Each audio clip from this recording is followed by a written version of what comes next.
Elections have come, but they have not gone. That's the irony of this latest election. This is one of the elections that we have experienced in which the winners could not celebrate because they didn't win anything. The losers are, of course, unhappy because they also didn't win anything. But the biggest losers in this election, as usual, are the Nigerian people who have once again been deprived of an opportunity to choose their leaders legitimately and legally. And I'm here to tell you that as a participant in that election, this election was not different from the one I participated in 2019. I would say this one is even worse. But what is the irony of it was that in 2019, I was told that because I didn't get a huge number of votes, I have no right to complain. Interestingly, today, those who were saying that at that time have also now come to taste what we went through in 2019. And since 2019, we are not here to mock anybody, and I will encourage all our followers never to mock anybody. We are here to discuss real socio-political issues confronting our country. As you also must have noticed, since morning, in fact, I think since last night, the word revolution or revolution now has re-entered the lexicon of the Nigerian electoral system or national life.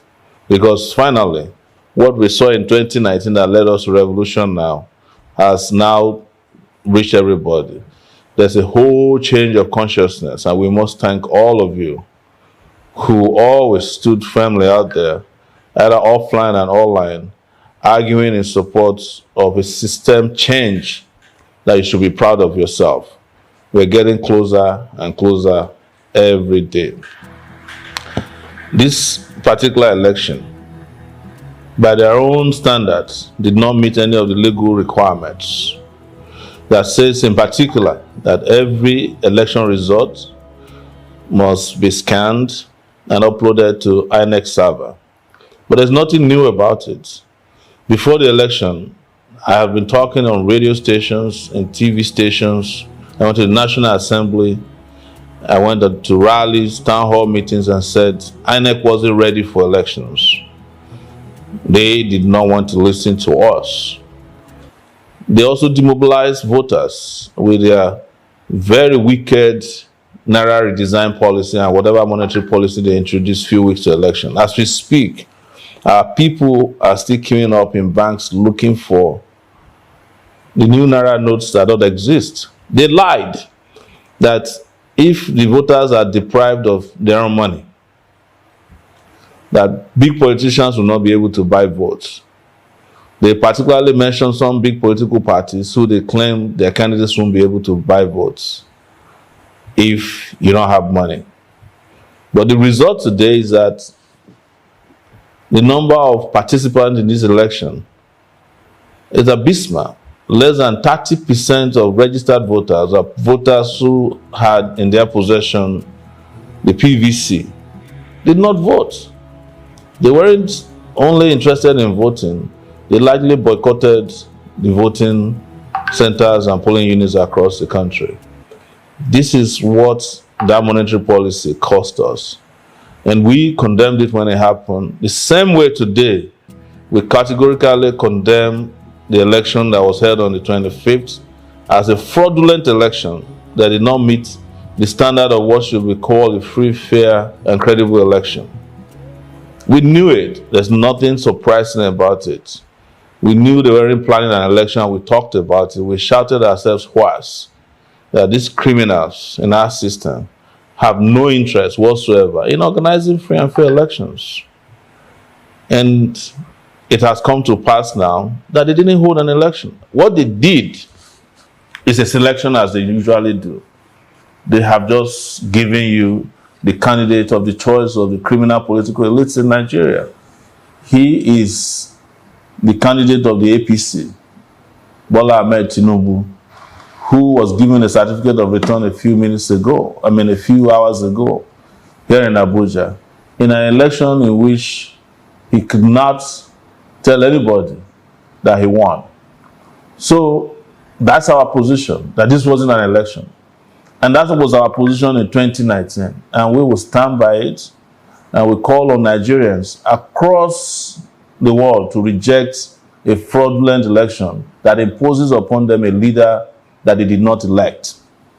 What that means is that any figures, either for me or against me, or for them or against them, that you saw in this election were concocted and manufactured fraudulently. So don't fall for the gimmicks of the ruling class who says to you, oh, maybe you won somewhere, should be fine. No, you cannot win or lose in an event that did not happen, that is called an election. So that is the basis for coming here today. But it's also a stark reminder that what we have consistently told you over these years, especially since 2018 when we started participating in partisan politics, that led to forming the African Action Congress. Those of you who didn't see it then have seen it now. Those of you who didn't believe us in 2019 that they no longer organize elections, you have seen it now, that the only thing that happens in Nigeria during election is a selection. Those of you who spent time deriding us, talking down on us, and mocking us throughout this electoral period, we hate to say, because there's nothing to mock anybody about, that you now have seen, welcome to the Nigeria that we've been experiencing in the last 4 years in particular. And welcome to Nigeria that I have experienced for 30 years, a country made up of fraudulent leaders who will do anything whatsoever to retain power. And we've always told you that these old men in power don't have any plans to seek power. And that the kind of power they control is the kind of power that has no reverse gear. No reverse gear until it meets superior power. So this is where we stand as far as the election is concerned. But it's important to remind you that our political party had already made all this clear in advance, because we didn't want to engage in any kind of psychophancy of the system. In fact, in some of the meetings we had with INEC, when we would say this, those who are now directly complaining, we are applauding INEC at such meetings. I recorded one of those and uploaded to all of you to listen. But I'm not here today to say I told you so. That's not the issue. The way and the reason, the way forward is for Nigerians to think progressively and revolutionarily, as they're doing now, and to understand that elections by themselves alone will not give you the country you want. You can abide by it, the election timetable, as long as you want, but they are not going to allow you be in charge of your country, because you being in charge of the country means that they will be out of the country. You being in charge of your country will mean wealth redistribution. They don't want you, the greedy ones don't want you to redistribute wealth. You being in charge of your country means you'll be able to send your children to school. You'll be able to find jobs. They don't want you to have jobs. It means you'll be able to get medical care. They don't want you to have medical care. They want all of you to be dependent on them so that they can tell you what they want and make you do what they want and what you don't want. That is Nigeria that we are in today. And I have come to explain to you that nobody should at this time be sulking. There's no time for it. We have no time. What all of us should do is to join hands together to fight an evil system that oppresses all of us, that subjugates all of us, that punishes all of us, that deprives us of our rights to choose our leaders, to live in economic freedom, and to attain progress, and to attain, the real potentials that we should have as human beings and as citizens of the country called Nigeria. No time to sulk. And I have heard from a lot of you since morning that I should just go and fight for my passports and leave Nigeria for them. That Nigerians don't care about themselves. But the truth is that, where do I live to? I have to leave Nigeria to another man's country, and the country that other people fought for to accommodate people like me. Doesn't make sense.